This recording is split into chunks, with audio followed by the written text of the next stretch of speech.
This video is sponsored and brought to you by lozena.com. Use the code LOVE for 10% off your first order. Don't negotiate for beauty. Choose the right gift for your mother, daughter, teacher, perhaps a bride, or maybe even the love of your life. Mother's Day is just 2 weeks away, so act fast. With nearly 100 items and fresh additions being added frequently, you'll be sure to find the perfect gift for that special someone. Thank you very much to lozena.com for sponsoring this video, and don't forget to use the code LOVE at the checkout for 10% off your first order. Greetings, and welcome to another Devil May Cry beginner to intermediate level tips and tricks video. I did a video for this a long time ago for Devil May Cry 4 Special Edition. However, now it's time to do Devil May Cry 5. It's been a while, but I think that it's still something that a lot of people could benefit from.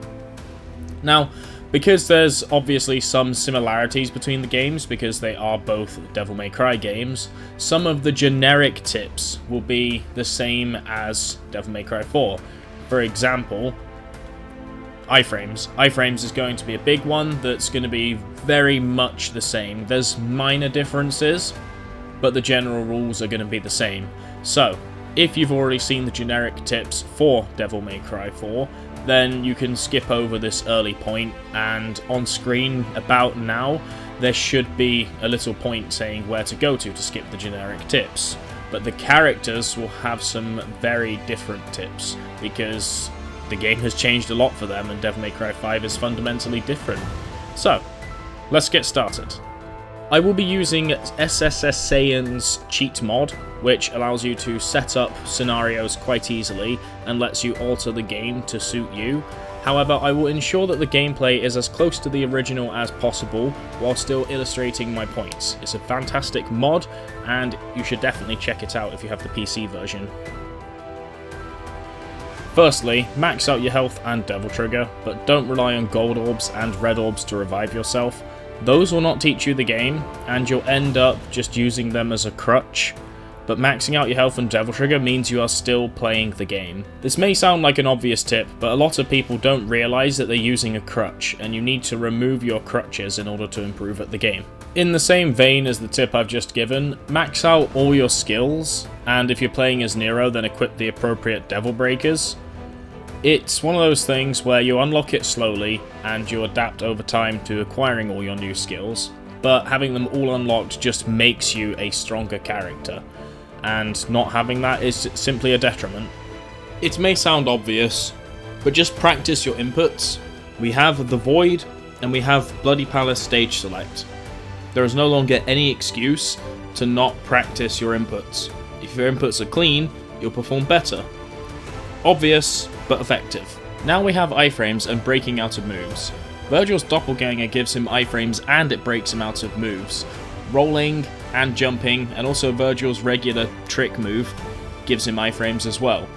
There are a lot of iframes for various characters, and learning what gives you iframes is really important. Also, not very professional, but I found this hilarious bug. Look at that, that's hilarious. Vergil's dashes whilst he's in Devil Trigger, also Sin Devil Trigger, sorry, do give him iframes. Entering Sin Devil Trigger also gives him iframes, as well as two of his ultimate moves. Learning what gives you iframes is absolutely critical to success in Devil May Cry. Jumping and rolling are generic iframes that apply to all the characters. If you have maximum Devil Trigger, and you are not at maximum HP, just use your Devil Trigger. You're not going to go beyond your cap, and it will give you some nice healing.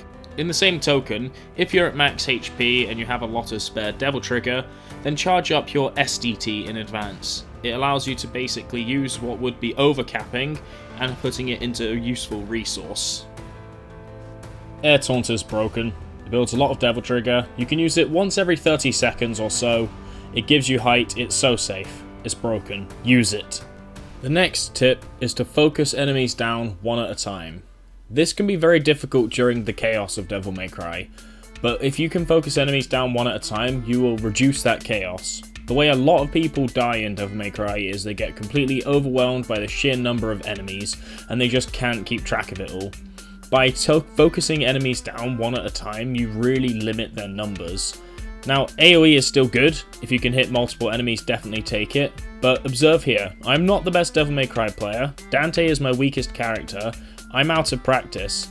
And yet in this fight, I'm able to isolate enemies and take them out one at a time and just limit the numbers. And here you even see me changing my targeting in order to eliminate the smaller enemies, so that then I reduce the total noise in the room. This is a very important tip for people that are really getting overwhelmed, and you can limit the amount of enemies that you're fighting. Very simple, but very effective.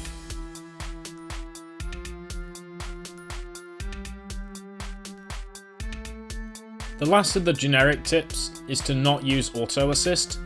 Now, auto assist will automatically do combos for you, and this can seem tempting because if you're not very good at executing, then why wouldn't you use auto assist? Well, let me explain. With auto assist, your character will sometimes do absolutely stupid things. They'll just do stupid things that make no sense and it isn't helpful at all. It takes away some player agency and it will make you rely on it as a crutch, and you will not learn how to play the game. This will stop you from learning the game. Don't do it.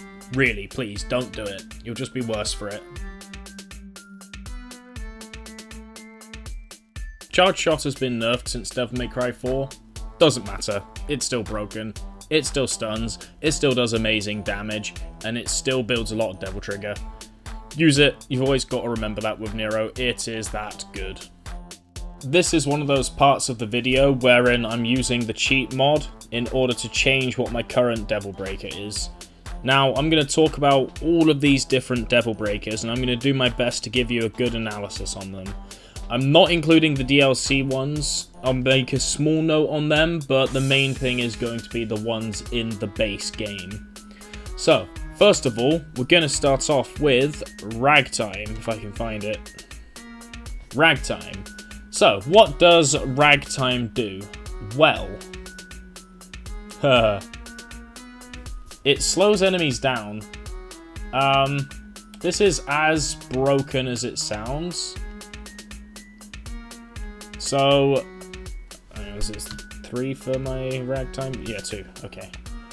So, this is a scary enemy. This can do a lot of damage, and look how slow that is. That's ridiculous.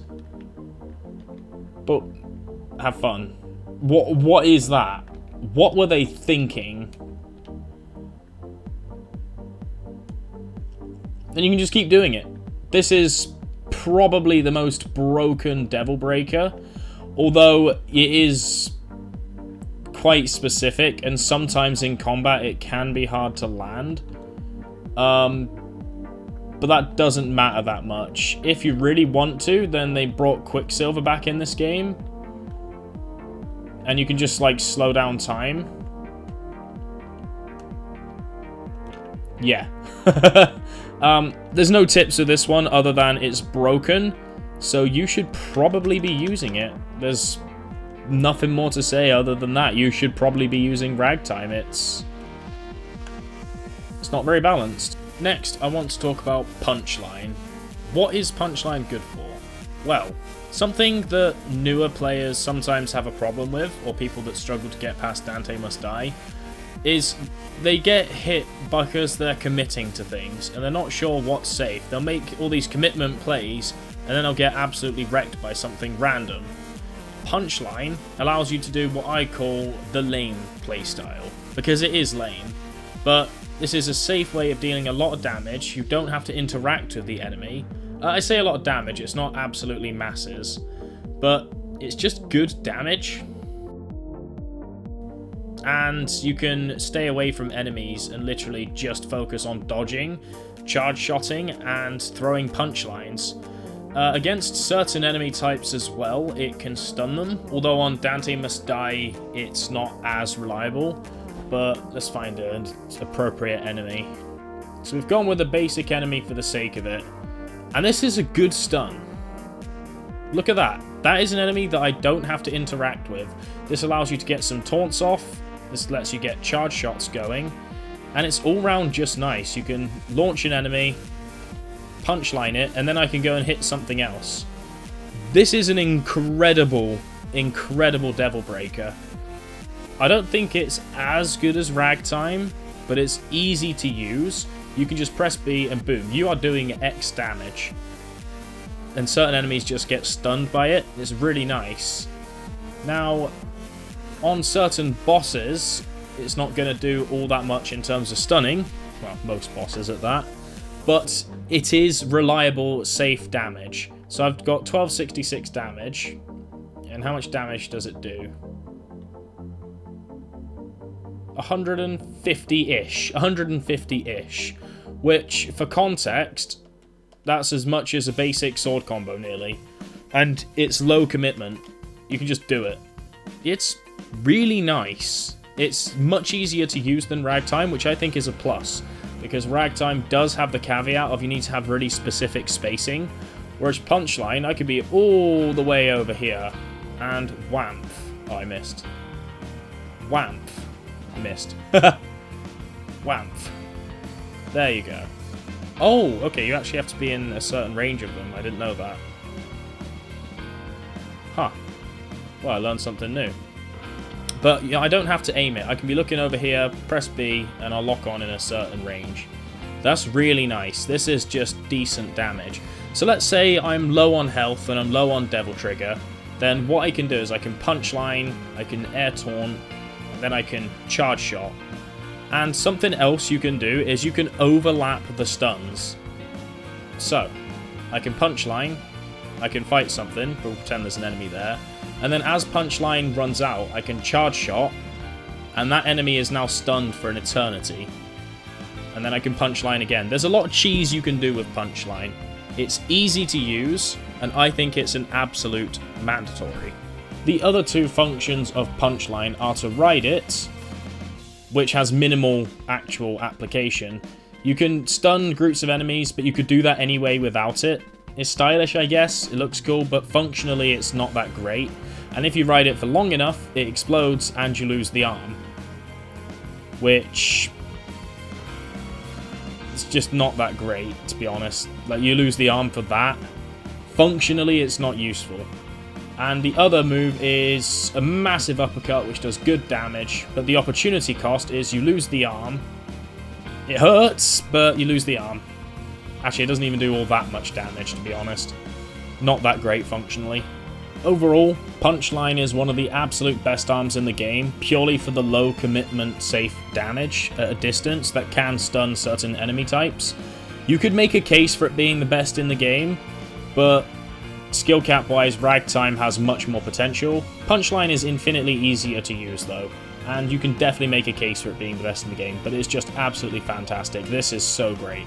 Absolutely fantastic function. Use this arm. Gerbera is a very simple arm to understand. It's got this shockwave thing that can counter a lot of enemy attacks. Fairly skill capped though, so not the most useful thing to know for someone who's struggling at the game, but it has a lot of uses. What the main use of this arm is, let's say I'm juggling this enemy and I'm about to get attacked. I can dodge. This gives Nero what he's lacking, which is mobility. Nero's air mobility pretty much comes down to, I forget what it's called, but the air streak thing, and split, coming straight down to the ground. He has double jump, which is nice, but it's not the instant boom. This is basically an air roll. That's amazing. There's no shortage of uses to it. Now, you can do it infinitely, but whilst you're on the ground, the functionality is much reduced because you could just land and dodge, but it's really good.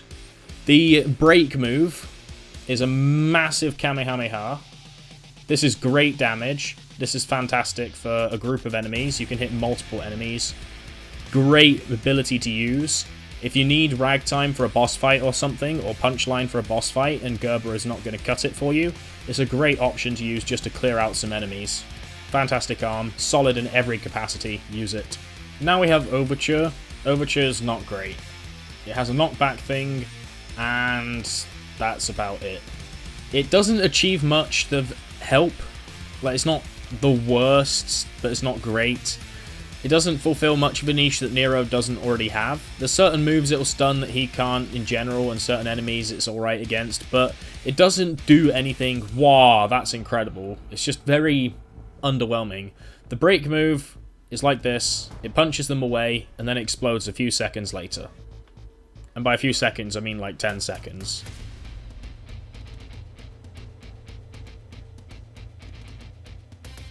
Wow. That took forever. Bad arm. Don't use it willingly. That's my advice. Buster Arm does good damage. However, Nero eventually gets access to his old Devilbringer, and he doesn't need the Buster Arm anymore. He gets all the functions with just the regular Devilbringer. Now, Buster Arm does do more damage, and its break actually does do a massive amount of damage, and that is a genuine niche for certain boss fights where you can get them stunned and you want a lot of damage at once, but otherwise you just have the Devilbringer anyway, so why would you waste an arm slot? Not that good in my opinion. Now we have Rawhide. Rawhide has some AoE to it. It can hit enemies behind you, which is okay, but this is mostly just good against fodder, and fodder's probably not what you're going to die to anyway. It doesn't provide much of a function that Nero doesn't already have. Hitting behind you is genuinely kind of nice. It builds up combos, but that's so whatever. And its break move is it'll grab enemies in a circle and whip them around, and you'll hit all the enemies. It's just so useless. It doesn't achieve things. And that's the problem with a lot of the arms. It just doesn't do anything. Not that great. One of the absolute worst arms in the game. Just don't use it, to be honest. Now we're going to discuss Tomboy. What does Tomboy do? I cannot lock on anymore. I'm holding my right bumper. As you can see, this is my lock on button. This lets me lock onto an enemy and I can see them and I can focus on them. If I press Tomboy, I cannot lock on. You can enter sort of this shooter mode, which, I mean, it's pretty good damage-ish, kind of, not really. It's okay. But this is not that bad an arm. You get to do some good damage with it, but it's very skill capped. Now, here's the thing. This arm isn't that bad. A massive increase in damage is actually alright. The problem is, if you're struggling with the game already, you hardly need something that actively makes aiming harder. Now, if you're struggling to beat the game, I don't think Tomboy is suddenly going to make you beat it, but if you're good enough already, then Tomboy does get drastically better. Tomboy does improve a lot, but it's not the best for someone who's already struggling with Devil May Cry. Now we're going to talk about Helter Skelter. This arm sucks. The damage is completely underwhelming. It doesn't move you around, you're quite vulnerable. It's just so utterly flawed. Again, it's one of those arms with the classic problem of it doesn't achieve anything. What does it do that you don't already do? That thing I just did there. How is that any different to me doing this? Except with this, I don't have to waste an arm slot on it. It's not that good. The break move does this chargey thingy. That's okay, that is genuinely alright. But an arm slot just to immediately blow it up, probably not the best use of an arm slot. Absolute rubbish. It can break guards, but other arms do that too. Not a good arm. Now we're going to discuss DLC arms. DLC arms I wouldn't really rely on because they're not really intended to be part of the base game. But I will discuss them anyway in case people really want to beat the game like this. The modified Gerbera basically is functionally more or less the same, except when you just stood still, it gives you like this move, which you could just replicate by jumping anyway mostly. It's got minimal function. However, the air one to make you dash down immediately is quite a good function, because you don't have to aim it, and with split, you can sometimes get locked onto the wrong thing, and it's a little bit awkward.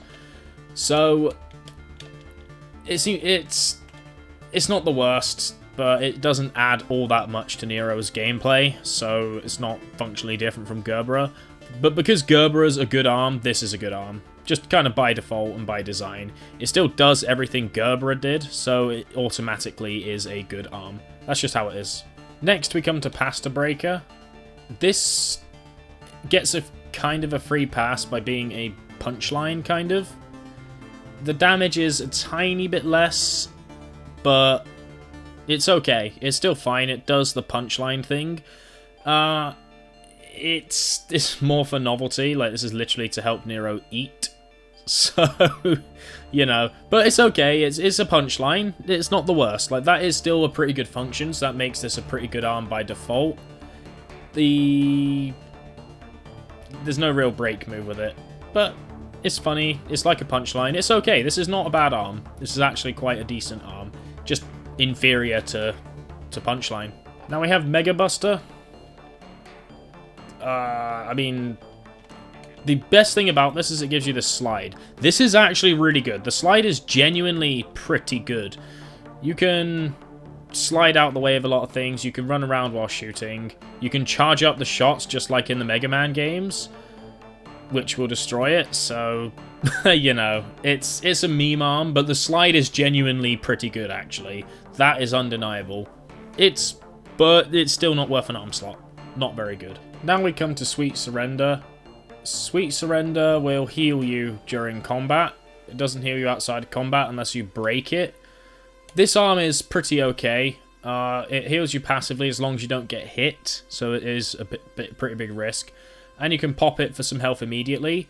That by default makes this arm okay, because you can just break it immediately for some health, and by design that's just kind of nice.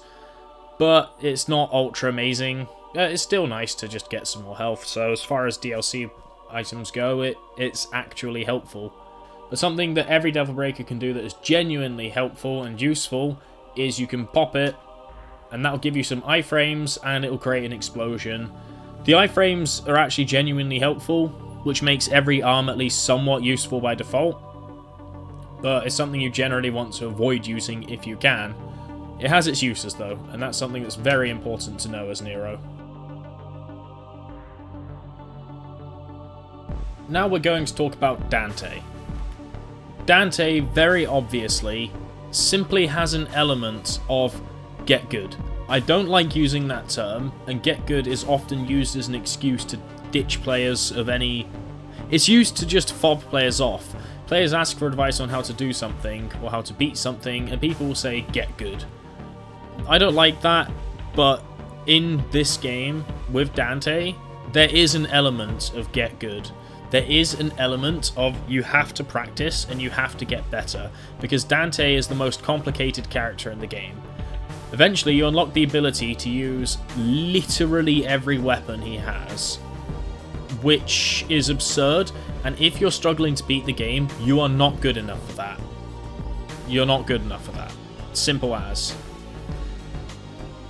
I recommend taking just a couple of weapons and learning to use those quite well. Kalina Ann is very good for firepower. It's very simple to use, and in conjunction with Trickster Dashes, you can cheese a lot of stuff with it. And as for swords, I strongly recommend just the basic Rebellion sword. It's really good, it's really simple and really easy to use. Balrog is quite easy to use as well for jump cancels for good damage. Jump cancelling is very lenient in this game. And you can do a lot of dive kicks and cancel them. And the Devil Sword, I'm not so keen on it personally, but it is pretty solid to use. If you don't get on with a weapon, just don't use it, unless you literally get on with none of them, in which case you're going to struggle. Using the Cavalier is a very great way of getting damage, but use it in the air and not on the ground, because if you use it on the ground, you're going to get knocked out of it, and you're going to take unnecessary damage. In the air, you're relatively safe, and this is a great way of just dumping out damage by the bucketful. Absolutely fantastic at dealing damage. It's simply...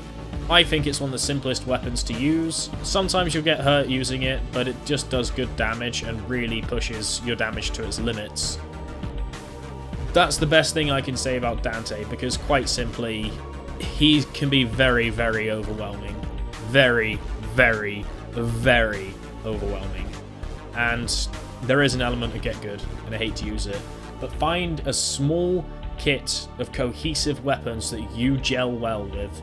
Yes, certain weapons are better against certain enemies and such, and it is good to learn those, but in general, if you learn just a few weapons very well, then you will be able to beat the harder difficulties of the game.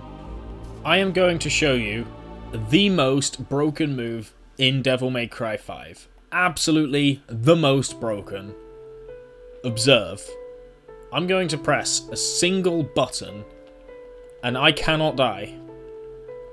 Now that's not strictly true. There's tiny gaps, you'll make a mistake. This is absurdly broken. And if you don't dash into things stupidly that linger, you will not die. It just doesn't happen. Look at this. This is the most broken thing in the game. You can't get hit. You cannot die. This is the key to Dante's gameplay if you're not that good at Devil May Cry. Simply dashing and using Kalina Ann will solve a lot of your problems. This is absolutely absurd, quite frankly. And I don't know why it's as broken as it is. But you can do it infinitely. This is the most broken thing in the game. Now, with Dante's movement, he gets one jump in the air and one air dash. However, in regular Devil Trigger, he gets another jump. Actually, he gets 2 more jumps. And he gets 2 more air dashes, which is really good.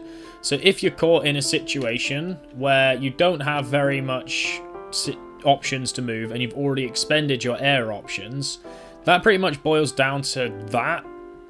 Dante's version of Split, I forget what it's called. I think it's just called Helmbreaker. Yeah, it is called Helmbreaker. And air dashing. But if you Devil Trigger mid-air, then you'll get the extra actions as if you had them from the start. It's pretty damn good. And this is quite important. So, I dashed. Oh, look, I'm in trouble. Devil Trigger, dash more, jump again. It's an excellent bailout option. But honestly, grounded trickster dash, this is the best move in the game. Nothing matches this. This is obscenely broken, and you can scrub out so many fights with it. Now for a couple of basic combat tips. Double Kalina Ann is kind of nuts. It just is. There's a lot of enemies in the game which you can literally stand here with Gunslinger, pressing B, and they die. It's bonkers damage. I got a new record by standing here and pressing B. I don't know what to tell you other than it's kind of dumb. Gunslinger Double Kalina Ann is pretty much key to winning a lot of fights in the game if you're not very good.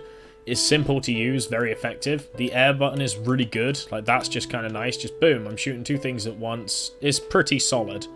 But I'm going to talk about Dante's Sin Devil Trigger. His regular Devil Trigger works like in the previous games. Certain moves spend it to do some damage. It does heal him, so it's generally going to be the preferred option. But Sin Devil Trigger can do epic damage. It's very powerful, but you can take a lot of damage as well. You have to be careful with it. However, whoops, that's my dodgy left bumper again. So, I'm going to Sin Devil Trigger. Boom. This is broken mode. You're very powerful. However, you won't flinch and you won't get knocked back, which is actually often a bad thing because you'll just take a lot of damage. But you do a lot of damage. And if you press... Oh, I didn't do it right. No, I didn't do it right. God damn it. Let's make a quick cut. Take 2. You have the move Judgment, which consumes a chunk of your... Actually, it consumes all of your DT bar to do what is a lot of damage. Like, this is ridiculous. It's a lot bigger than it looks. It hurts. That just does mental damage. However, because it consumes all of your Sin DT bar, and thank you to the trainer, I could do this. Haha, now I have max DT again. Thanks to this thing, there's a trick you can do to offset this. So I'm going to Sin Devil Trigger, and I'm going to use it. We'll pretend there's like 5,000 enemies here for the sake of demonstration. But I'm going to use all of my Sin Devil Trigger, pretty much. I'm going to be very low on it. And then right before it runs out, I can actually do the move, and I'll get the full benefit. So save it right until the end, unless you know it's going to kill, and you're on a sliver of health, and you just need to delete a boss. You're completely invincible during it. Afterwards, though, you are completely vulnerable. There is a good chunk of time afterwards in which you are now completely vulnerable. You cannot do anything about this. Once you've committed, you can hear the vibrations on my controller, I'm sure. But once you've committed, you're done. You are doing this, and that is that. So there we go, and boom. And afterwards, Oh, I have... Whoops. I think I've got the cheat enabled. Yeah, no SDT recovery. Whoops. Well, that's not helpful, is it? Another take. That bit there, you cannot do anything about. You are stuck in that recovery. Use this move wisely. It can get you killed. If you do it right before the Sin Devil Trigger bar runs out, you'll get the maximum benefit. It's absolutely fantastic. Now we come to V. V is the most unique of the main characters of the game. He has these pets, which is what he's famous for, and the pets can attack things while he stays at a safe distance. This is the core of V's gameplay. Now, what you want to do with V is, you don't want to Devil Trigger until a pet falls, because that will instantly revive the pet. When the pets are down, you're in a bad spot as V, so save your Devil Trigger for the only time you should really Devil Trigger is if you need health, or if a pet needs reviving. V does not heal naturally.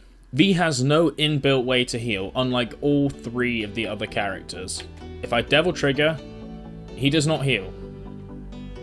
Look at it, his health does not go up. V's way of healing is during Devil Trigger, enemies have a greater chance of dropping green orbs. But it remains precisely that, a chance. V does not heal reliably. Ergo, you must play safe with V. V is broken. V is absolutely a broken character, but he's bad in most boss fights because he can't heal, so any damage you take is permanent, unlike the other characters. And if you end up taking a lot of damage, you cannot reliably heal, and you have to play so safe sometimes. Make sure you avoid getting hit as much as possible with V. To that end, he has this move. This is broken. This is kind of similar to Dante's Trickster Dash, except it's a bit harder to execute because you lock onto something and you have to be quite precise. You see how I got a jump there? That's because I let go of right bumper for a second, and if I don't press precisely, I will not get the slide. But the slide is broken. This is why Shadow is such an important pet. This will keep you alive. This is really busted, and that's a very important part of V's gameplay. Some other good moves that are useful. V's not the most in-depth character, pretty obviously. But this move of Griffin's, if Griffin will play along. Wait for it. Boom. When that's fully charged, that will just absolutely demolish things. And this auto-locks. That locks on to enemies. So I'm going to show you how brutally effective it can be. Now, admittedly, this isn't the strongest floor in the game, but we'll just give you an example. Observe this monstrosity. It just auto-locks. It's insane. It's very good. It stuns for a long time. It hits in a massive AoE, and it just locks on so hard. Now, another move that's really good is Shadow's Hedgehog, which is his charge move, and boom, massive AoE. Look at how big that is. Jesus. Come on, Shadow, play along. Boom. It just hits so much stuff. It's very good. Now, Griffin's regular charge move is also quite good. He does these pillars. They're quite big. That hits a lot of stuff. That's good damage. So, a weirdly viable strategy as V is to hold the buttons for your pets, which in my case is X and Y, and then when they've charged up a bit, just let them go. I accidentally got into sprinting then, so Shadow didn't do it, but we'll let him charge. This is a completely viable strategy. You can do that against a lot of enemies. Now, those are the main moves that V has. The rest of them aren't all that useful. Shadow has like this weird sort of pincery thingy, which, I mean, is good, I guess. The movie forward move is actually quite good. It's actually very good. And Griffin has this rapid fire projectile, which kind of mimics Ebony and Ivory. That's pretty good too. And the regular combos are quite nice as well. But, you know, it's not all that great. The best moves are honestly the charge moves. These moves are bonkers. They are just so good. Now, another thing with V is you have to go in to kill enemies. You have to go in to finish them off. And that's often a big problem, especially for newer players, when they don't know when it's safe to go in, when it's not to. And V, when he's low on health, that's a massive issue. Like, the character is broken, but when he's low on health, it really sucks. So, there are two options that you can use to combat this. And they're quite simple but effective. So, Griffin, hello, thank you. So, I'm fighting these enemies, and we'll say I'm low on health and there's more enemies. What are my main options to kill them? Well, there's Royal Fork, which is an instant kill on anything that's in V's weird lethally state. However, there's one more thing you can do, which is much, much, much safer. These enemies are going to be in lethal range very soon. Actually, these enemies already are. But it's too risky to go in because there's a lot of enemies. Boom. Nightmare will give you space. Nightmare can stun things. And this makes life infinitely, infinitely easier. This is how you do it. Nightmare is broken. He revives your pets. He stuns everything. Perfect for you to start lethaling things and getting rid of them. Get them off that board. One last thing I want to explain about Devil Trigger management as V. You want to save Devil Trigger for when your pets are down or for when you've got low health. This is pretty obvious. But what if you have full Devil Trigger and you're at more or less full health? How do you gain some benefit there? Well, it's pretty simple really. If you're capped out on Devil Trigger, or very nearly capped out, then you can simply give them their power-up state, and they'll auto-fire, which is nice to save your fingers, but more importantly, they get way stronger.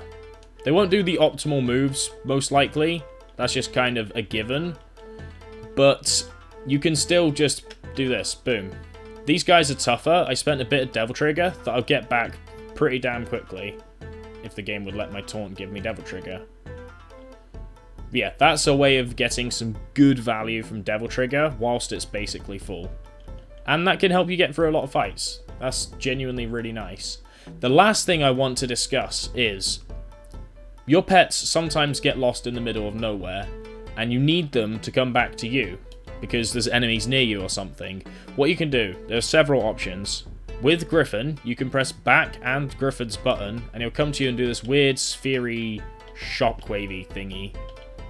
You can also jump backwards and he'll sort of drag you backwards. And with Shadow, you could do the slide, which if he's not knocked out, then he will be able to come along and he just comes back to you. When they're a certain distance away, they come back to you, but these are great tips to know. So if an enemy is coming for me and I'm like, oh, I'm in trouble, I need Shadow, I can dash away, and now Shadow's next to me. This is an important part of playing V, and pet management is absolutely vital to playing this character. Because, oh yeah, you can do Devil Trigger doing that. There's not much more to say on V. He's not the most in-depth character. He gets a lot of Devil Trigger from finishing off enemies, and if you mash B, you can chain the lethals. But there's not that much to V, but those things alone will carry you through all of his levels. Single-handedly. That is V in a nutshell. V is done. You can play V now. Main things to remember for moves are Griffin's, I don't know what you call this, but this thing that auto-locks onto enemies, that's insane.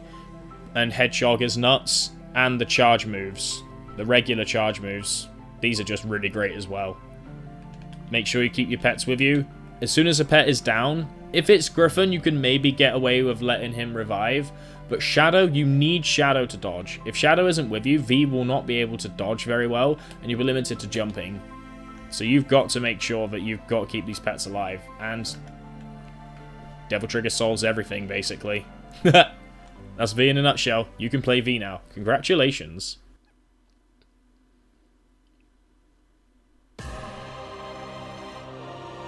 If you know anything about Devil May Cry, and you know anything about Vergil, you know this guy's broken. You know that this is the most broken character, by far. You can get carried through the entire game just on perfect judgment cuts. Devil Trigger, Sin Devil Trigger, actually it's just Sin Devil Trigger. Sin Devil Trigger and Doppelganger with judgment cuts beats basically everything. He has a ton of iframes, and practically everything he does is useful and incredibly powerful.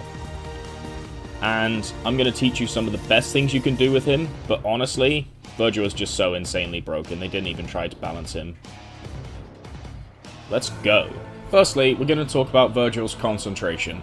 The blue bar in the very top left, which isn't blue currently, you see it building up now, is Vergil's concentration. You build it by moving slowly, standing still, or scoring hits.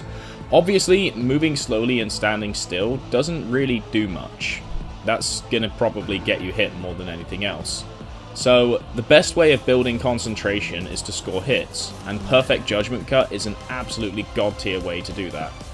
If you time your Judgment Cuts just right, you get a Perfect Judgment Cut, which comes out instantly, as you can see, and you can chain up to 3 of them. Whereas a regular Judgment Cut looks like this. That's so much worse than a Perfect Judgment Cut. But you can chain your Perfect Judgment Cuts. And that's just amazing, and that builds up your concentration bar so much. Maintaining concentration is very important to playing Vergil, and to this end, there are several ways he has iframes. He has the obvious roll and jumps like everyone else. He has a regular trick dodge, which you just press B and he will do a dodge. Quite a few iframes. Fairly tricky to use, not as easy as rolling, but you don't have to aim and lock onto something and do the roll right, because as per usual, you can lock onto the wrong thing, and that's an issue. And activating doppelganger has iframes. Look at how many iframes that has. That is absolutely absurd. Let's just do this again. Observe. That's like for 40, 50 iframes. I'm not even going to calculate it, but you're so invincible. And this is air okay as well. You can do this in the air, and you can completely... Oh, I'm mashing my left bumper too hard. Come on, go away. You still get all your iframes. What other things give iframes? 2 of Vergil's ultimate moves do. The big punchy thing, I don't know what you call it, and also his stinger move. I forget what that's called as well. Allow me to quickly give myself my devil trigger back. There we go. Now I should build up some Sin DT. There we go. And also this move. Whoops. There we go. This move. This is all invincible. That's fully invincible. How obnoxious is that? This is also fully invincible. And both of these moves will just shred everything. Something basic as Vergil is doppelganger will not heal you. This provides absolutely no healing. None whatsoever. As useful as it is, and as many very good properties it has, this does not heal you. Ergo, if you allow me to give myself my devil trigger, there we go. Ergo, Sin Devil Trigger is generally preferred, although you can use Doppelganger to avoid damage of the iframes, which is kind of healing. Health not lost is kind of health healed. But Sin Devil Trigger does heal you. This absolutely does heal you, and it's significant at that. This is a lot of health. This is just quite a lot of health. And this means that a lot of the time you're going to want to use your Sin Devil Trigger over your Doppelganger. Now, if you run out of Devil Trigger and you do an ultimate move, you will continue to heal because you will stay in Sin DT, and that's really good. So right as it's about to run out, if you just use like the Punch or the Sin Stinger, you will effectively heal more HP than you would otherwise. A subtle optimization. Of course, this works for Judgment Cut's end, and for Sin Stinger.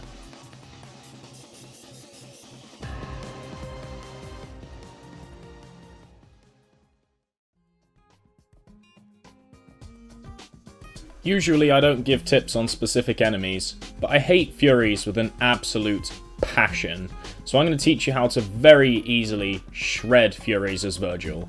This is Legendary Dark Knight's difficulty, and there's 4 Furies, which is more than you'll ever face in the base game. In Dante Must Die, there's a few areas where you fight 2, but Vergil just destroys Furies. Absolutely dismantles them with Sin Stinger. All you need to do against Furies is build up to the max level concentration, because super moves do require maximum concentration, or damn near it, and Sin Stinger, and lock on to a Fury.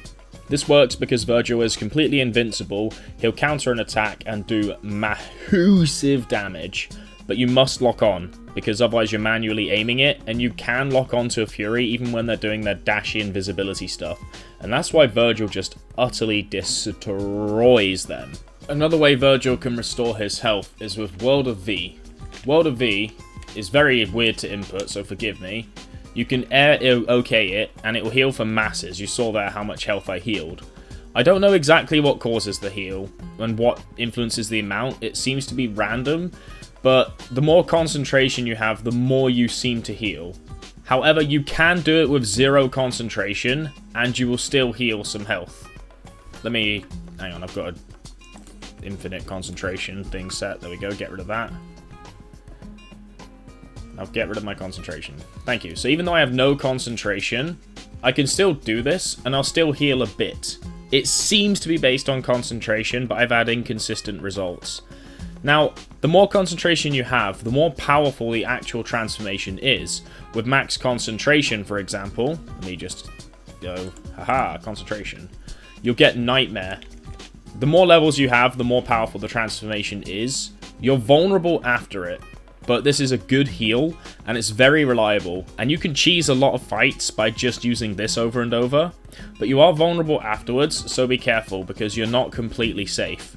The more concentration you had at the time of using, the more likely you are to not be punished, because you get Nightmare with max concentration, and Nightmare will stun things and is really nutty. You can see how powerful it is when you maxed out on concentration. But in a pinch, it's a perfectly fine move to use, even if you've not got very much concentration. Enemies do drop green orbs more often. However, I do recommend you use this move in the air, because most enemies are based on doing damage on the ground, so by jumping and doing this, that's so much safer than doing it on the floor. You will always recover on the floor, but this is a perfect move to heal you up, and the more concentration, the better. It doesn't heal you outside of combat, and also, I believe it doesn't take concentration outside of combat. Yeah, it doesn't heal or provide or remove concentration whilst you're out of combat. So, it's weird that Vergil stabs himself to heal, but there you go. This is a very abusable move. The main thing you need to know about Vergil's quote-unquote gun is heavy rain swords is blatantly broken. You can just chain stun enemies and get off powerful charge moves that usually are just not practical. This is as broken as it was in Devil May Cry 4. There's no two ways about it, just use heavy rain swords. They are insane. They stun enemies, you don't even have to do charge moves, you can literally just use them to stun enemies. Broken, as per usual. The last of the tips for Vergil is how to completely annihilate bosses. Perfect Judgment Cuts auto-lock, and they do masses of damage, and they have a lot of range, which makes them good for softening bosses up. And when they're stunned or vulnerable, you can use Hell on Earth, and it does so much damage that it one-shots a lot of bosses on Son of Sparda, as you just saw, and it crashed my game, which is hilarious. I'm even going to show you the Dante Must Die difficulty damage on bosses, because it's pretty bonkers. And bosses on Dante Must Die are very, very, very durable. And the strategy remains more or less the same. You can use a lot of Judgment Cuts in order to soften them up. And what you'll want to do is, once they're devil triggered and they are taking less damage, that's when you'll want to do your punches, counterintuitively. But keep in mind that whilst bosses are devil triggered, they do a lot more damage, and they can be a lot more dangerous. So if you save your most powerful moves to actually finish them off, then that's just going to be that much more effective. And that brings us to the end of the video. Thank you very much to SSSiyan for making the mod that made this video 10 times easier to make, and thank you, the viewer, for watching. This end bit is just a bit of a showcase of what the mod can do. Definitely check it out if you have the PC version. This is basically Legendary Dark Knight hordes of enemies, but with Dante Must Die difficulty. And I've modded Vergil a bit because he's a lot more fun with these mods. Thank you so much for watching, and I'll see you next time. Cheers.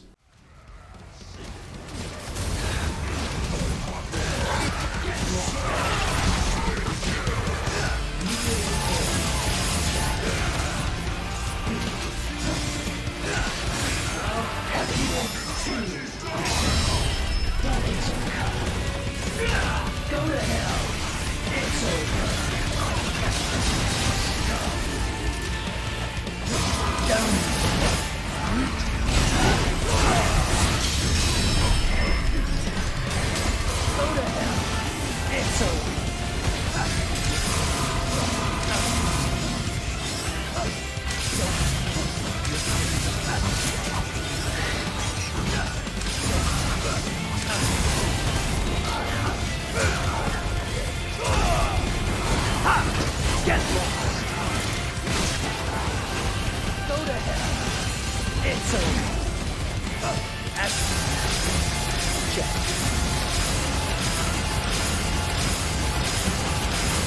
One nightmare begins with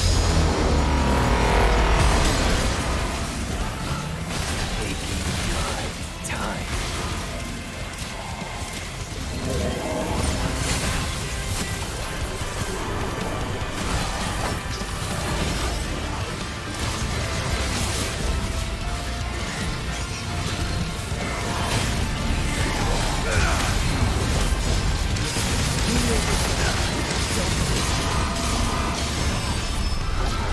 Go to hell. It's over.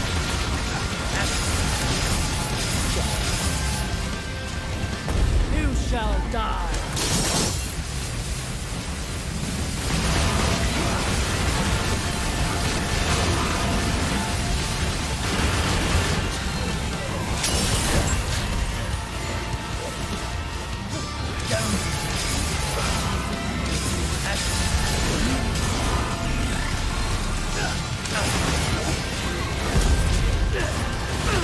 Go to hell.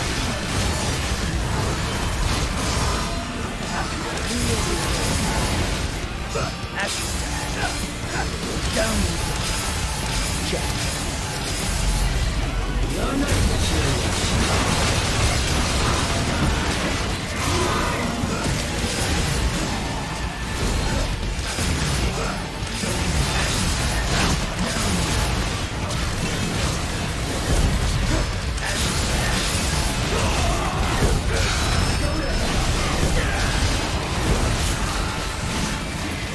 Good night.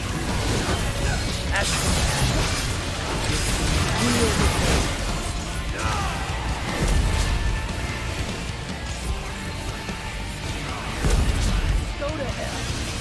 It's over. Real before. This is taking my time.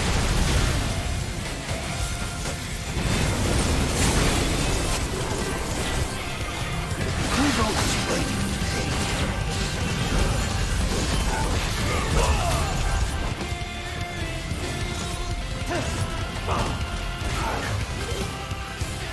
Go to hell. It's over. Ha! Down. Check. Real before.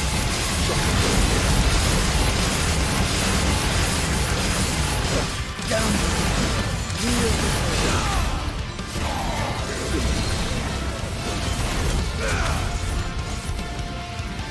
Now you need your end.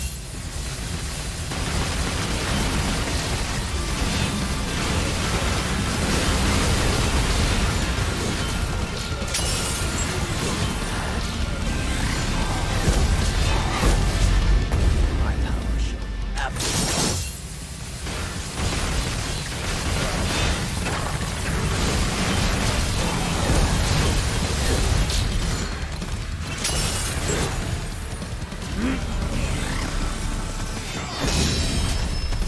Go to hell.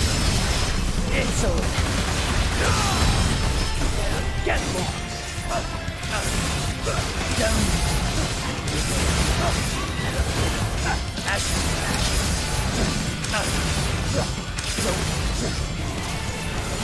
Go to hell. Go to hell. Down. Kneel before. Jump.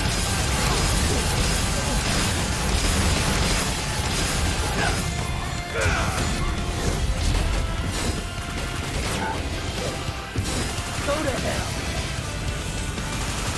It's over. Down.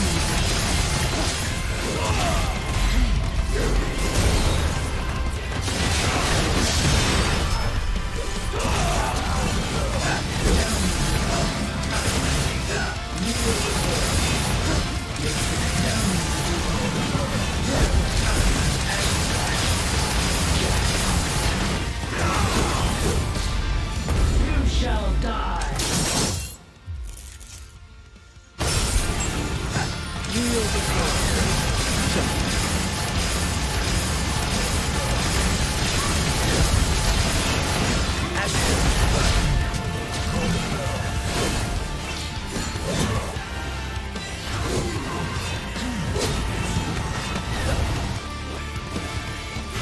your nightmare begins.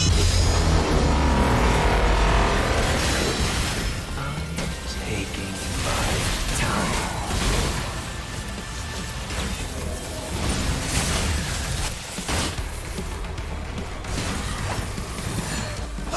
Kneel before Jack. Ashes. Go to hell. It's over. Down. Jack. Ashes. Jack.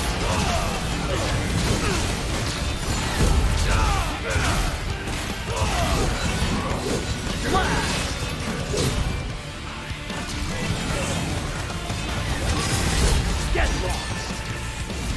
Silent. Kneel before Jack. Ha!